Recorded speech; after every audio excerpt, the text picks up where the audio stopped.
예전에 제가 청소를 하다가 한 에피소드가 있는데요.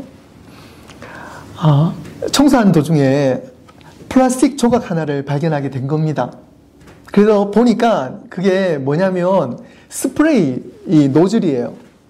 그래서 이게 떨어졌구나 싶어서 집에 있는 스프레이를 찾아서 확인을 해보니까 집에 있는 스프레이 앞에 있는 노즐이 다 제대로 되어 있는 거예요. 그래서 이게 어디서 빠졌나, 이게 스프레이 노즐이 맞나 싶은 생각도 들고요. 그래서 한쪽 구석에 그 플라스틱 조각을 잘 놔뒀어요. 혹시 모르니까. 그런데 시간이 좀 꽤 지나도요, 청소할 때마다 그 노즐이 눈에 보이는 거예요.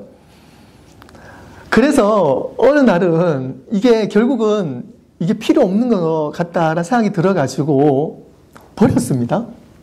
그 노즐을 버리고 난 다음에 한날은 밖에 화초에 물을 주기 위해서요, 가라지에 숨어있던 예전에 그 큰아들이 썼던 그 스프레이 큰 게 있어요.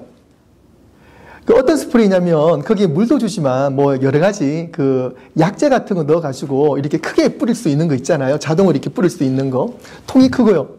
그 끝에 보니까 노즐이 없는 거예요. 그때 아차 싶은 거죠.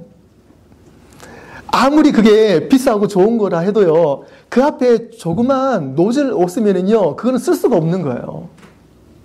그래서 결국은 그 큰 비싼 그 스프레이를 버릴 수밖에 없었어요. 너무 안타깝지요? 그 스프레이 노즐 하나가 얼마나 중요하다는 것을 깨닫게 되었어요. 여러분들, 그 우주왕복선, 요즘에는 그 일론 머스크가 그 또 스페이스 X라는 것도 만들어서 보내기도 하고요. 또 나사에서 스페이스 셔틀, 우주 왕복선을 보내잖아요. 여러분들 거기에 우주 왕복선을 만드는 데에 그 부속품, 파트가 한 몇 개 정도 들어갈 것 같으세요? 예상으로? 제가 힌트를 드리면, 일반 우리가 몰고 다니는 자동차에는 파트가요, 2만 개 정도가 들어간다 그래요. 엄청나죠? 와우. 어떻게 그 2만 개의 파트로 그 자동차가 이루어질까? 와, 거기서 무엇 하나 잘못하면 자동차가 삐걱삐걱 거리잖아요? 그런데 그 정밀한 그 우주 왕복선에는요, 파트가, 놀라지 마십시오, 15만 개 이상이 들어간다 그래요. 야, 엄청나지 않습니까? 그러니까 그 15만 개의 부품으로 그 우주 왕복선이 만들어지는 거예요. 그런데 더 놀라운 사실은 거기에 수많은 그 나사가 사용되는데, 그 우주 왕복선에 사용되는 나사는요, 기존에 우리가 쓰고 있는 보통 나사로 쓰지가 않고요, 거기에 맞게끔 특수 제작하는 나사로 쓴대요. 그러니까 나사 하나도 따로 만들어 쓰는 거예요. 그 부속품이 15만 개가 들어가는 거예요. 그 이상이 들어가는 거예요. 그런데 그 나사 하나가 만약에 풀려진다거나 잘못되면은 그 우주 왕복선은요, 쓸 수가 없어요. 우리가 가끔 TV를 통해서, 요즘에는 이제 컴퓨터를 통해서 우주 왕복선 뜨는 것을 실시간으로 보게 되잖아요. 그런데 뭐 제가 따져보지는 않았지만 한 반 정도는 실패하는 것 같아요. 어떤 날은 잘 뜨다가, 어떤 날은 뜨다가 말고 중간에서 이게 폭파되기도 하고요. 그 궤도까지 못 올라가는 경우가 참 많잖아요. 무언가 잘못됐다는 거죠. 그러니까 이 부속품 하나도 얼마나 귀중하다는 것을 새삼 느끼게 되는 것입니다. 우리도 인생을 살면서 작은 것 하나에 삶이 참 막막하게 느껴질 때가 있잖아요. 보통 때는 별로 그렇게 크게 느껴지지 않다가 어느 날은 별 것도 아닌데 그 작은 것 하나가 참 우리의 마음을 힘들게 하고 우리의 인생이 참 허무하게 느껴질 때가 가끔 있는 것 같아요. 예전에 한 권사님의 이야기가 생각이 납니다. 권사님이 이 배가 좀 아프셔가지고요, 이 배가 아픈 게 좀 며칠이 가는 거예요. 그래서 병원에 가니까 선생님이 그러면 초음파를 한번 해봅시다. 그래서 그 동네 병원에 계시는 선생님께서 초음파를 해본 거예요. 배에 초음파를 해보니까 무언가 좀 그림이 좀 보이는 거야. 그래서 이 선생님께서 좀 큰 병원으로 한번 가보시라. 그러니까 그때부터 권사님 마음이 뭐가 덜컹하는 거예요. 평상시에는 우리가 주로 뭐 종종 배가 아플 수도 있잖아요. 별일이 없다고 생각을 했는데 선생님께서 좀 더 큰 병원으로 가보시라. 그 말 한마디에 무언가 좀 앞이 캄캄하고 뭔가 좀 가슴이 철렁한 걸 느꼈다 그래요. 다행인 거는 병원에 가서 좀 더 정밀 검사를 해보니까 별일은 없었다라고 말씀해 주셨는데 그 순간에는 얼마나 놀라셨을까라는 생각이 듭니다. 이처럼 별일 아닌 것 같은데 갑자기 별일일 경우가 우리가 경험을 할 때가 있습니다. 인생이 평탄한 것 같지만 평탄하지만은 않습니다. 우리가 열심히 노력을 했는데 그 결과가 때로는 허무할 때도 있어요. 그리고 열심히 우리가 맞다고 생각을 하고 길을 걸었는데 그 길이 막다른 길이고 그리고 막혀 있을 때가 있습니다. 그래서 요즘에 현대 용어로 멘붕이 온다고 그러잖아요. 그럴 때 우리는 자동적으로 인생의 질문을 던지게 됩니다. 야, 사는 게 무엇인가? 그런 어떤 인생의 질문을 나도 모르게 툭 던지게 돼요. 인생이란 무엇인가? 과연 사는 게 무엇인가? 야, 내가 정말 이대로 살아도 되나? 이런 어떤 허무한 질문을 던질 때가 있습니다. 그러면서 과연 나는 어떤 존재인가? 라는 어떤 존재의 유무에 대해서도 심도 깊은 질문을 던질 때가 있어요. 극히 자연스러운 현상입니다. 우리는 그런 멘붕이 올 때는요, 다시 근본으로 돌아가고 싶은, 다시 원초적인 어떤 그러한 질문으로 던지게 되는 것, 우리 인간의 본연의 모습입니다. 그럴 때에 우리는 하나님을 찾고 하나님을 발견하게 될 줄로 믿습니다. 오늘 우리는 존재의 이유를 명확하게 알기 위하여 말씀 앞에 섰습니다. 우리는 지금 목적을 향해서 열심히 달려가고 있습니다. 오늘 제목처럼 존재의 이유, 분명한 존재의 이유를 우리가 알 때 우리의 삶이 어디서 시작되고 어디로 향하고 어떻게 마칠 것인지 분명히 알게 될 것입니다. 그리고 내가 오늘 가고 있는 이 길에 대해서도 우리는 분명히 알게 될 줄로 믿습니다. 사도 바울은 인생의 굴곡을 넘고 난 후에 그의 존재의 이유를 명확하게 알게 되었습니다. 오늘 이렇게 고백하잖아요. 만물이 주에게서 나오고 주로 말미암고 주에게로 돌아가니라. from이 하나님께서 오고요. 그 다음에 우리가 머무는 이 스테이지가 하나님과 함께 있고, 그리고 우리가 어디로요? to God, 하나님께로 돌아간다는 것. 이것을 사도 바울은 명확하게 알게 된 것입니다. 본인의 존재의 이유, 내가 오늘 살아가고 있는 것이 하나님께로 와서 하나님과 함께 살고 결국은 하나님께로 돌아간다는 것을 사도 바울은 분명히 알고 있고 오늘 그 말씀으로 우리에게 증거하고 있는 것입니다. 그래서 그는 모든 것을 하나님과 초점을 맞추는 삶에 대해서 이야기하고 있습니다. 하나님께 영광 올려드리는 삶에 대해서 이야기하고 있습니다. 그럴 때에 분명한 존재의 이유를 알게 된다고 우리에게 강력하게 주장하고 있는 것입니다. 어떻게 하나님께 영광을 돌려드릴 수 있을까요? 이 질문을요, 좀 다르게 해석하면 어떻게 하나님과 관계를 계속 유지할 수 있을까요? 오늘 간단하게 5가지 내용으로 그 초점을 맞추고자 합니다. 첫 번째로는 예배를 통해서 하나님께 영광을 올려드릴 수가 있습니다. 예배적인 삶입니다. 30년 전이에요. 제가 신학교를 이제 처음 들어갔죠. 그때 수업이 제가 지금도 생생한 기억납니다. 수업을 이제 들어가게 되면은요, 이제 신학교 1학년 1학기였어요. 전공 수업이 있고, 그 다음에 교양 수업이 있잖아요. 교양 수업을 듣는데, 과목은 제가 정확한 기억은 안 나는데, 그 교양 수업을 듣는데, 그 교수님이 누구셨냐면, 현직 정신과 의사셨어요. 근데 그분은 교회에서는 이제 집사 직분으로 섬기시고요. 그분의 이제 본업은 의사신데 정신과였어요. 하시는 말씀이 본인의 이 의사가 참 쉽지만 않습니다라고 그렇게 고백을 하시더라고요. 그러면서 이 의사가 자기가 된 것도 하나님의 은혜였는데 지금 정신과 의사로 하고 있는 것도 자기는 참 감사하다 하면서 원래는 여러 전공의들 중에서 사실은 그분 표현으로는요 정신과 의사가 가장 인기가 없대요.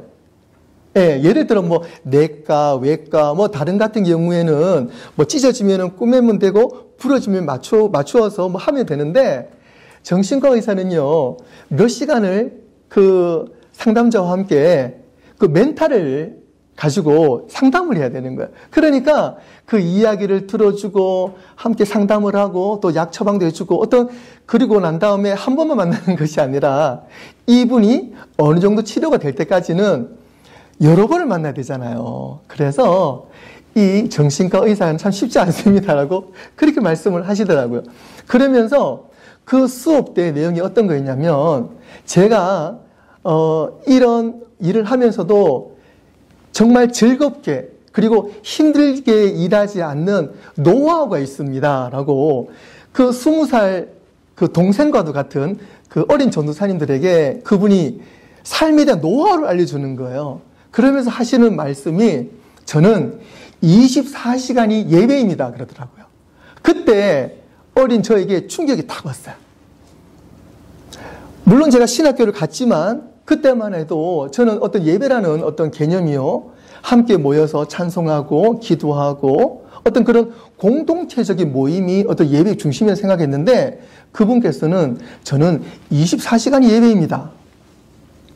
환자와 대화를 할 때도 하나님이 함께 계시다는 것을 저는 믿고 하나님과 함께 상담을 합니다. 그렇기 때문에 그 상담이 1시간이든 2시간이든 저에게는 힘들지가 않아요. 왜 그러냐면 예배이기 때문에.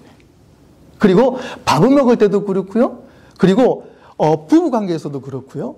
친구를 만날 때도 그렇고 잠잘 때도 그렇고 저는 24시간이 예배입니다.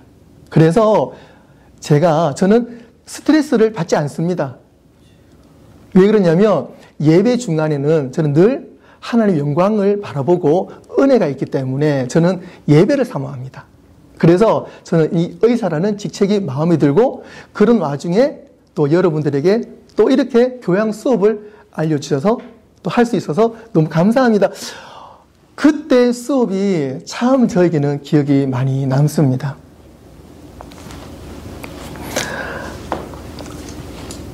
또 한 분을 이야기하고 싶은데요. 여러분들 미국 그 39대 대통령 누군지 다들 아시죠? 예, 미국의 39대 대통령은 지미 카터 대통령이시잖아요. 지미 카터 대통령은요, 조지아주 플레인스의 그 마리나타 침례 교회에서 무려 50년 동안 교사를 하셨어요. 대단하십니다. 그러면서 대통령이 2015년 크리스천니티 투데이에서 인터뷰를 했어요. 그게 이제 기사가 있는 것을 제가 보게 되었는데요. 그 기사에서 이분이 카터 대통령이 본인이 교사를 할 수 있었던 것에 대해서 짧게 이 대답을 한 그 인터뷰 내용이 있습니다. 이렇게 말씀하셨어요. 저는 18살 때부터 주일엔 교회에서 성경을 가르쳤습니다. 대통령으로 부임할 당시에도 주일은 교회에서 봉사를 쉬지 않았습니다. 라고 고백을 했습니다. 지미 카터 대통령도 삶이 예배 중심의 삶이었어요. 대통령으로 있을 때나 그리고 그 외의 시간에도 늘 교회 중심, 예배 중심을 삶을 살았어요. 그리고 본인이 또 시간이 허락하는 한 교회에 가서 본인의 일들을 감당했죠. 그럴 때에 그 기간 동안에 이분은 살아생전에 참 오랫동안 사셨는데요. 늘 예배 중심의 삶이었기 때문에 이분은 늘 행복한 삶이었는 줄로 믿습니다. 로마서 12장 1절 말씀에 사도 바울은 이렇게 고백합니다. 그러므로 형제들아 내가 하나님의 모든 자비하심으로 너희를 권하노니 너희 몸을 하나님이 기뻐하시는 거룩한 산 제물로 드리라. 이는 너희가 드릴 영적 예배니라. 사도 바울도 이 예배에 대해서 분명히 알고 있었어요. 우리가 온전히 하나님을 향해서 거룩한 산 제물로 드릴 때, 내 인생을 하나님께 전적으로 드릴 때에 우리는 영적인 예배 가운데 있다는 사실입니다. 늘 하나님과 함께 있다는 사실입니다. 내가 오늘 존재하는 이유, 내가 살아가야 될 이유, 내가 무엇을 해야 되는지에 대해서 명확하게 알고 있다는 것입니다. 그것이 바로 예배를 통한 하나님과의 관계인 것입니다. 사랑하는 성도 여러분, 예배가 여러분의 삶이 되기를 소망합니다. 예배를 통해서 하나님과 관계가 정말 뚜렷하게 이루어지고 여러분들의 삶을 통해서 하나님께서 큰 영광을 받으실 줄로 믿습니다. 두 번째로는요, 이웃을 사랑함으로 하나님께 영광 올려드리는 것입니다. 먼저는 우리 가족과 그리고 우리 교회 공동체, 그리고 두 팔 벌려 우리 이웃들에게까지 우리는 이웃을 사랑함으로 하나님께 영광을 올려드릴 수가 있습니다. 우리 교회가 참 건강하다는 증거는요, 우리 여성교회, 그리고 우리 남성교회, 그리고 우리 유스그룹과 우리 주일학교 각 그룹들이 참 건강하잖아요. 그래서 그 가운데에 커뮤니케이션이 너무 활발한 거예요. 건강한 교회는요, 건강한 공동체는 이웃을 사랑하는 공동체예요. 그래서 한 사람이 지금 어려운 가운데 있다, 힘든 가운데 있다, 그러면 거기에 초점 맞추어서 거기에 대해서 함께 기도하고 나누는 거예요. 그럴 때에 그 고통과 어려움과 힘든 여건이 빨리 회복되어질 수 있는 것입니다. 그래서 하나님은 우리에게 교회 공동체를 허락해 주셨고요, 우리에겐 이웃을 허락해 주셨는데 우리가 그러한 이웃을 사랑함으로 나아가야 될 줄로 믿습니다. 그럴 때 하나님께서는 우리 가운데에 하나님의 역사하심을 보여주는 거예요. 그리고 내가 이웃을 사랑할 때에 하나님께서는 나를 왜 이렇게 이 자리에 불러주셨는지 그때 더욱더 명확하게 알 수 있는 것입니다. 요한복음 13장 35절에 말씀하십니다. 너희가 서로 사랑하면 이로써 모든 사람이 너희가 내 제자인 줄을 알리라. 성도는, 우리 크리스찬은, 하나님의 자녀는 무엇을 옮기는 자들입니다. 갈로 무엇일까요? 사랑을 옮기는 자들입니다. 사랑을 전하는 자들입니다. 하나님의 사랑을 이웃에게 여러 가지 모양으로 나눌 때에 하나님께서는 크게 기뻐하실 줄로 믿습니다. 사랑하는 성도 여러분, 우리가 이제는 앞으로도 이제 이웃들에게 좀 더 예쁘게 말하고 또 표현도 좀 고급스럽게 표현하고 또 섬기는 것도 충분한 배려 가운데에 우리가 섬길 때에 하나님께서는 우리를 통해서 하나님께서 영광 받으시고 우리가 그러한 모습들 통해서 우리의 모습이 더욱더 말씀 안에서 예수님 안에서 강건해지는 모습으로 변화될 줄로 믿습니다. 가장 중요한 건 무엇이겠어요? 말도 예쁘게 하고 표현도 고급지게 하고 섬기는 것도 우리가 배려의 심 있게 섬기는 것을 실천해야 돼요. 실천해야 됩니다. 생각으로만 아니라 그렇게 실천하는 우리 모두가 되어질 줄로 믿습니다. 아멘. 세 번째로는요, 가장 중요한 것은 예수님을 닮아가는 삶으로 살아야 돼요. 그렇게 노력해야 됩니다. 우리는 예수님을 닮아갈 때에, 예수님을 닮으려고 노력을 할 때에 하나님께서 기뻐하시고 영광 받으신다는 사실입니다. 얼마 전에 미주 다니엘 기도회가 끝났습니다. 이번에는 우리 지역에서 있었죠. 게스트들 중에서 첫 번째로 나오신 분이 그 가수 션이었잖아요. 그 간증은 아마 다들 함께 들으셨겠지만 저도 참 은혜를 많이 받았고요.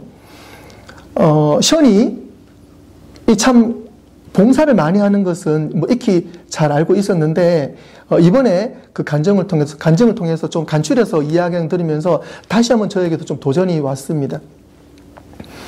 그래서 그 션이 그 섬기는 봉사한 부분 몇 가지는 이런 부분들이에요.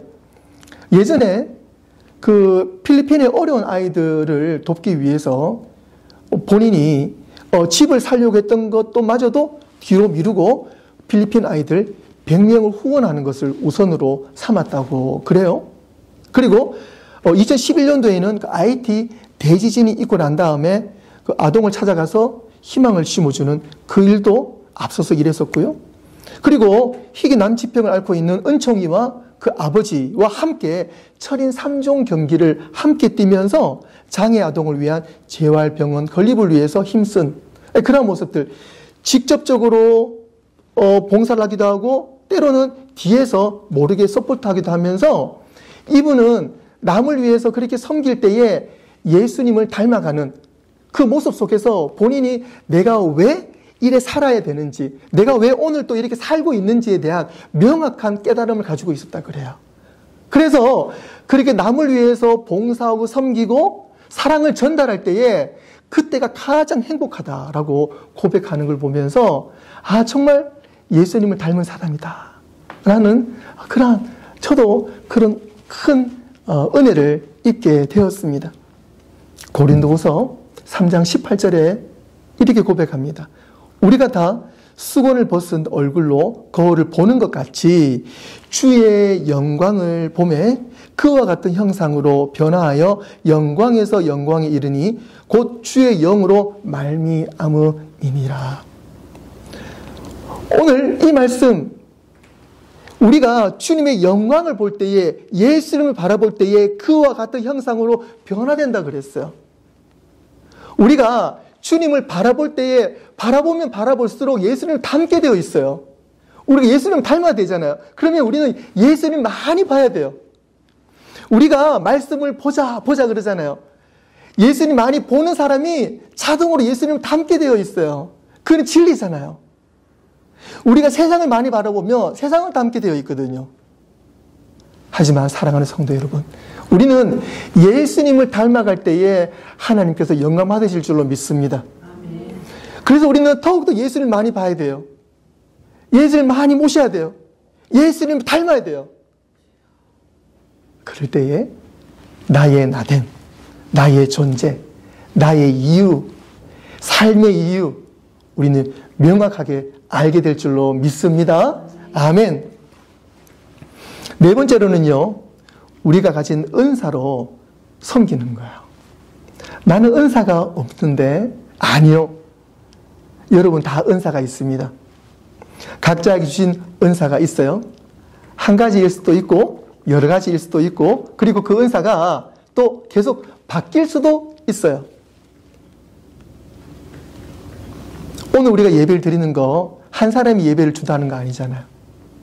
찬양 인도자로, 헌금위원으로, 또 저는 설교자로, 그리고 교사로, 반주자로, 음향 담당자로, 그리고 음식으로, 기도로, 웃음으로, 나눔으로, 여러 가지로 우리는 하나님이 주시는 은사로 섬길 수가 있어요. 베드로전서 4장 10절에 말씀하십니다. 각각 은사를 받은 대로 하나님이 여러 가지 은혜를 맡은 선한 청재기 같이 서로 봉사하라. 하나님께서 주신 은사로 섬길 때 우리는 하나님께 영광 올려드릴 수 있습니다. 내가 가진 것으로 내가 높임 받는 것이 아니라 내가 가진 것으로 남에게 섬길 때에 우리는 그 은사가 더욱더 발전되어지고 더욱더 풍성하게 될 줄로 믿습니다. 그러니까 우리가 교회에서, 가정에서, 우리 이웃들 가운데에 여러분들 가지고 계시는 어떤 은사들 있잖아요. 잘 모르겠으면 오늘부터 한번 찾아보자고요.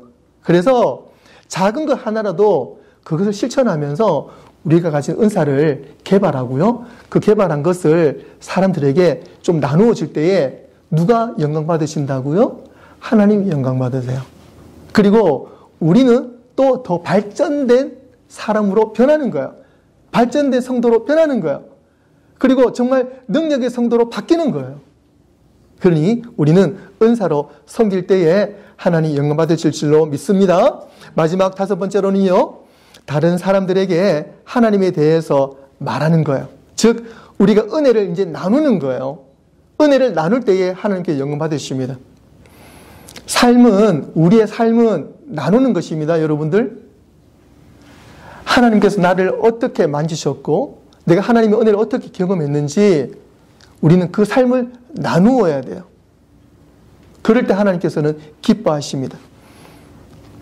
하나님이 어떻게 은혜를 부어주셨는지 계속 찾는 것은 우리가 온전히 믿음을 가지고 있을 때에, 그리고 그 믿음으로 하나님 나에게 어떤 은혜를 주셨는지 계속 찾게 됩니다. 계속 찾을 때에 하나님께서 나에게 주시는 그 은혜가 더 풍성하게 늘어나는 거예요. 우리가 일기를 적잖아요. 하나님의 은혜 일기를 한번 적어 보십시오. 그럴 때에 하나님께서는 얼마나 나에게 풍성한 은혜를 주시는지 알 수가 있어요. 또 내가 지금 어떤 어려움 가운데 있잖아요. 그 어려움도 적으세요. 그리고 그것을 기도 제목으로 올리는 거예요. 제가 100%, 1000% 확신합니다. 저는 그 경험이 많기 때문에 저는 확신해요. 여러분이 가지고 있는 모든 문제가 있으면 꼭 적어놓고 기도하십시오. 어느 시점이 되잖아요. 그 기도는 100% 이루어져 있습니다. 어떤 날을 보면은요, 그것이 어떻게 이루어진지 모르고 이미 지나가 버려요. 하나님 은혜예요. 하나님 은혜를 나누시기를 바라겠습니다. 마태복음 5장 16절에 말씀하십니다. 이같이 너희 빛이 사람 앞에 비추게 하여 그들로 너희 착한 행실을 보고 하늘에 계신 너희 아버지께 영광을 돌리게 하라. 하나님은 여러분들을 통해서 일하십니다.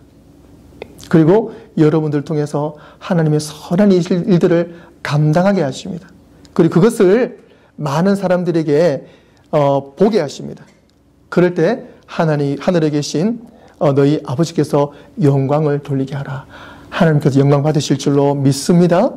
내가 경험한 복음을 전하는 것은 하나님께 영광 올려드리는 강력한 방법이라는 것을 꼭 기억하시기를 바라겠습니다. 말씀을 정리하겠습니다. 사랑하는 성도 여러분, 우리는 하나님께로 와서 하나님과 함께 이 땅에서 머물다 하나님께로 돌아가는 하나님의 자녀입니다. 믿으십니까? 네. 우리의 삶이 하나님께 초점을 두고 살아갈 때 하나님은 크게 기뻐하시고 영광 받으십니다. 삶이 예배가 되고 이웃을 내 몸같이 사랑하며 오직 예수님만이 나의 롤 모델이시며 내가 받은 은사를 아낌없이 나누고 그 은혜를 증거할 때 우리는 분명한 삶의 의미 그리고 존재의 이유를 깨닫게 될 줄로 믿습니다. 한 주간 자랑스러운 하나님의 자녀로 은혜의 존재감을 뿜뿜 뿜어내시는 거룩한 성도의 삶을 누리시는 모두 되시기를 예수 그리스도의 이름으로 축원합니다. 기도하겠습니다.